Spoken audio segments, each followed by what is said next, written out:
نحمده ونصلي على رسوله الكريم أما بعد فأعوذ بالله من الشيطان الرجيم بسم الله الرحمن الرحيم إن الذين آمنوا والذين هادوا والنصارى والصابئين من آمن بالله واليوم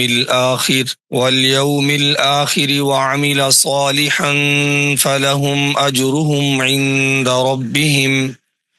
ولا خوف عليهم ولا هم يحزنون وإذ أخذنا ميثاقكم ورفعنا فوقكم الطور خذوا ما آتيناكم بقوة واذكروا ما فيه لعلكم تتقون ثم توليتم من بعد ذلك فلولا فضل الله عليكم ورحمته لكنتم من الخاسرين صدق الله العظيم ان الذين آمنوا بے شک وہ لوگ جو ایمان لائے والذین ہادو اور وہ لوگ جو یہودی ہیں والنصارى اور جو نصرانی ہیں والصابئین اور جو صابی ہیں من آمنا جو شخص بھی ایمان لایا اللہ پر والیوم الآخری اور آخرت کے دن پر وعمل صالحا اور اس نے عمل کیے اچھے فلہم اجرہم عند ربہم پس ان کے لیے اجر ہے ان کے رب کے پاس ولا خوف علیہم اور نہ خوف ہوگا ان پر ولا هم يحزنون اور نہ وہ غمگین ہوں گے وَإِذْ أَخَذْنَا مِيثَاقَكُمْ اور جب لیا ہم نے تم سے عہد پختہ وَرَفَعْنَا فَوْقَكُمُ الطُّورَ اور بلند کیا ہم نے تمہارے اوپر طور پہاڑ کو خُذُوا مَا آتَيْنَاكُمْ بِقُوَّةٍ پکڑو اس چیز کو جو ہم نے تمہیں دی ہے قوت کے ساتھ وَاذْكُرُوا مَا فِيهِ اور یاد کرو جو اس میں ہے لَعَلَّكُمْ تَتَّقُونَ تاکہ تم بچ جاؤ ثُمَّ تَوَلَّيْتُمْ پھر گئے تم من بعد ذلك اس کے بعد فلولا فضل اللہ پس اگر نہ ہوتا فضل اللہ تعالی کا تم پر ورحمتہ اور اس کی رحمت لکنتم من الخاسرین البتہ تم ہو جاتے نقصان اٹھانے والوں میں سے محترم سامعین بنی اسرائیل کا تذکرہ ہو رہا تھا اور ان پر ہونے والی اللہ تعالی کی مختلف نعمتوں کا تذکرہ ہوا جو ہم نے تفصیلی طور پر پڑھا اور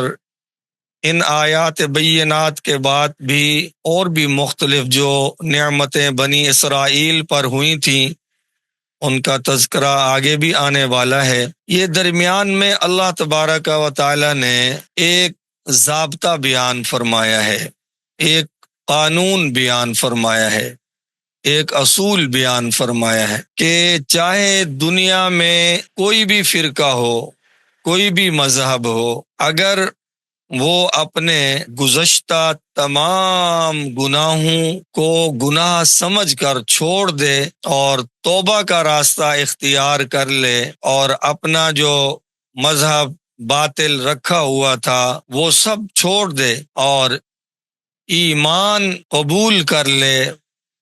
مسلمان ہو جائے، حضرت محمد صلی اللہ علیہ وسلم کی نبوت اور رسالت کو مان لے، تو چاہے اس نے اپنی پچھلی زندگی میں جتنے گناہ کیے، جتنے کفر کیے، جتنے شرک کیے ہیں وہ سب معاف۔ لا الہ الا اللہ محمد الرسول اللہ اتنا بڑا جملہ کہ اس کے دل سے تسلیم کر لینے پر پچھلے سارے گناہ معاف ہو جاتے ہیں۔ تو سچی توبہ کرنے سے شرک بھی معاف، سچی توبہ کرنے سے کفر بھی معاف، سچی توبہ کرنے سے جسم سے کیے جانے والے تمام گناہ معاف، اور توبہ سے اعتقادی گناہ یعنی جو غلط عقائد دل میں بنا رکھے تھے وہ سب معاف ہو جاتے ہیں۔ تو یہودیوں کی شرارتوں کا بیان ہوتا چلا آیا۔ اس آیت میں اللہ تعالی نے دعوت دے دی کہ ایمان والے، ان کے اوپر تو اللہ کی ویسے ہی رحمت ہو گئی، وہ مسلمان ہو گئے اللہ کے فضل سے۔ یہ ایک عمومی ضابطہ بیان فرما دیا، جیسے کوئی بادشاہ ہوتا ہے نا، وہ اپنی رعایا کو جمع کر کے کہے کہ جی یہ ہمارا قانون ہے، جو مانے گا اطاعت کرے گا تو اس کے لیے بھلائی ہے۔ تو اب وہ جو پہلے سے ماننے والے ہیں وہ بھی موجود ہوتے ہیں، تو اصل میں سنانا اوروں کو مقصود ہوتا ہے۔ تو یہ جو آیت ہے ان الذین آمنوا، اس میں اللہ تعالیٰ نے پہلے ایمان والوں کا تذکرہ فرمایا، یہ اسی ذیل سے ہے۔ تو اللہ تعالیٰ فرماتے ہیں دیکھو ایک ضابطہ ہے، جو بھی ہے چاہے وہ مومنوں میں سے ہے، والذین ہادو، اور چاہے وہ یہودی ہوں، ہادو سے مراد یہودی ہیں، والنصارى، نصارہ سے مراد عیسائی ہیں بھی، حضرت عیسیٰ علیہ الصلاۃ والسلام کے جو ماننے والے ہیں، ان کے دین پر چلنے والے، ان کو نصارہ بھی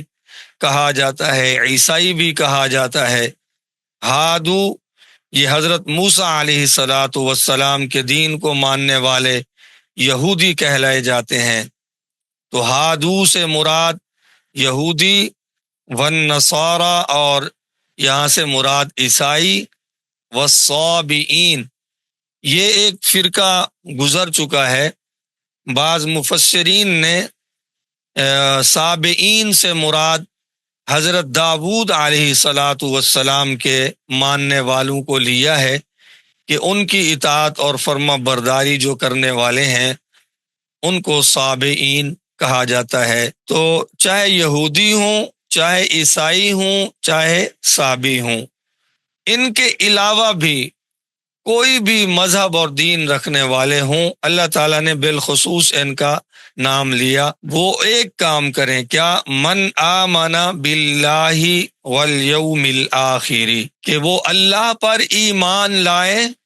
اور دن آخرت پر ایمان لائیں۔ ان کا تعلق اعتقاد کے ساتھ ہو گیا، یعنی عقیدہ ٹھیک کریں، اللہ کو مانے، اور دن آخرت کا دن ضرور آئے گا، حساب کتاب ہوگا، اس کو مانیں۔ وعمل صالحا، اور اس کے ساتھ پھر کیا کریں؟ اعمال صالحہ کریں۔ اس میں پھر پورا دین آ گیا۔ کلمہ پڑھنے کے بعد اسلام کے جو بھی فرائض ہیں، واجبات ہیں، وہ اسلام پر کلمہ پڑھنے والے پر لازم ہو جاتے ہیں۔ تو عمل صالح، اس کے اندر وہ ساری چیزیں آ گئیں۔ فَلَهُمْ أَجْرُهُمْ عِنْدَ رَبِّهِمْ، اب قانون کیا بن گیا کہ دنیا کا کوئی فرقہ ہو، کوئی فرد ہو، کوئی جماعت ہو، اللہ پر ایمان رکھے، آخرت پر ایمان، اور حضرت محمد صلی اللہ علیہ وسلم کی رسالت پر ایمان، اور پھر کلمہ کا جو تقاضا ہے یعنی اعمال صالحہ وہ کرے، تو فَلَهُمْ أَجْرُهُمْ عِنْدَ رَبِّهِمْ، تو ایسے لوگوں کا اجر اللہ کے ہاں ثابت ہے، اللہ ان کو بہت اجر سے نوازیں گے۔ وَلَا خَوْفٌ عَلَيْهِمْ، اور آخرت والے دن ان پر کوئی خوف نہیں ہوگا۔ کتنا خطرناک منظر ہوگا قیامت کا، لیکن اللہ فرماتے ہیں ان کو کوئی خوف نہیں ہوگا۔ جو اللہ رسول پر ایمان رکھتا ہے اور اعمال صالحہ کرتا ہے تو نہ کوئی خوف ہوگا اور نہ غم ہوگا۔ بھائی بے خوف ہوں گے، بے غم ہوں گے، کون؟ ایمان لانے والے اور اعمال صالحہ کرنے والے۔ ایک بات یہاں پر ضمناً یہ سمجھیں کہ قرآن مجید میں جہاں بھی ایمان کا تذکرہ ہے وہ تو اس کے ساتھ ہی اعمال صالحہ کا تذکرہ ہے، جیسے الا الذین آمنوا وعملوا الصالحات، اس طرح کی آیات ہر مسلمان جانتا ہے، قرآن مجید میں بارہا آئی ہیں۔ تو ایمان اس سے معلوم ہوا ایمان اللہ کے نزدیک وہ معتبر ہے جو عمل صالح کے ساتھ ہو، یعنی اگر کوئی بندہ ابتداءً ہی جنت جانا چاہتا ہو قیامت والے دن ابتدان ہی جنت میں جانا چاہتا ہو تو دو چیزیں لازمی، ایک ایمان، دوسرا اعمال صالحہ۔ اب اللہ معاف فرمائے، ہم آج کے موجودہ جو مسلمان ہیں، ایمان تو ہے جیسا کیسا بھی، لیکن اعمال صالحہ نہیں ہے۔ ہم کہتے ہیں بس اللہ غفور الرحیم ہے، اللہ معاف کر دیں گے۔ بھئی اللہ غفور الرحیم ہے، لیکن وہ کام تو کرو جس کی وجہ سے اللہ تعالی ہمارے اوپر غفور بنے، اللہ ہمارے اوپر مہربان بنے۔ تو اعمال صالحہ اور ایمان یہ بھئی لازم اور ملزوم ہے۔ تو جو بھی کلمہ پڑھ لے گا تو اللہ تعالیٰ اس کے پچھلے سارے گناہ معاف فرما دیں گے۔ اللہ نہیں پوچھیں گے کہ تم یہودی تھے، عیسائی تھے، صابی تھے، تم نے تو اتنے شرک کیے، کفر کیے۔ نہیں بھائی، جو بھی مسلک تھا، جو بھی مذہب تھا، جب لا الہ الا اللہ محمد الرسول اللہ پڑھ لیا بس ختم، وہ آپ کے پچھلے سارے گناہ بھی ختم ہو گئے اور کفر بھی ختم ہو گیا، شرک بھی ختم ہو گیا۔ تو اب نبی علیہ الصلوۃ والسلام کے زمانے کے یہودیوں کو کتنا اللہ تعالیٰ نے آفر دی، کلمہ پڑھ لو، تمہاری کتابوں میں بھی میرے نبی صلی اللہ علیہ وسلم کی نشانیاں موجود ہیں،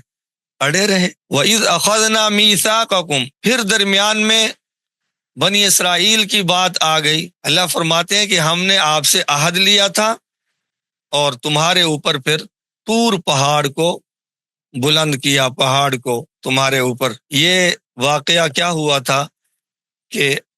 آپ حضرات نے سنا ہے، پڑھ لیا ہے، حضرت موسیٰ علیہ الصلاۃ والسلام جب 70 سرداروں کو لے کر گئے اور پھر وہ واپس آئے تو غلط بیانی سے کام لیا تھا، تو نہیں مان رہے تھے، تو اللہ تعالیٰ نے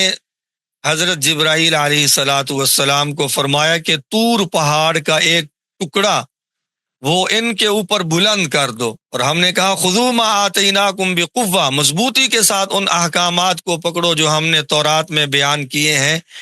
عمل کرو ان پر۔ واذکروا ما فیہ لعلکم تتقون، اور اس کے اندر جو اللہ کے احکامات ہیں انہیں یاد کرو تاکہ تم بچ جاؤ۔ تو نہیں مان رہے تھے نا، حضرت جبرائیل علیہ الصلوۃ والسلام وہ طور پہاڑ کا ٹکڑا لائے، ان کے اوپر معلق فرما دیا، تو اللہ نے فرمایا مانتے ہیں یا نہیں مانتے؟ تو وہاں پر پھر اقرار کر لیا کہ ٹھیک ہے، ہم تورات پر کیا کریں گے، عمل کریں گے۔ ثم تولیتم من بعد ذلک، اللہ کہتے ہیں پھر عہد کرنے کے بعد پھر تم پھر گئے۔ یہ جو ثم تولیتم ہے، اس کے اندر نبی علیہ الصلوۃ والسلام کے زمانے کے جو یہودی ہیں وہ بھی شامل ہے، کیونکہ تورات کو تم سچا سمجھتے ہو، تورات میں تم لوگوں نے بھی عہد کیا کہ وہ آخری نبی آئیں گے تو ہم ان پر ایمان لائیں گے، لیکن تم نے عہد کرنے کے بعد پھر عہد کی خلاف ورزی کی۔ یہاں پر ایک سوال کیا جاتا ہے کہ اللہ تعالیٰ قرآن مجید میں تو یوں فرماتے ہیں لا اکراہ فی الدین، اور آج کل کے جو دین بیزار لوگ ہیں نا، وہ بھی اس آیت کو غلط پیش کرتے رہتے ہیں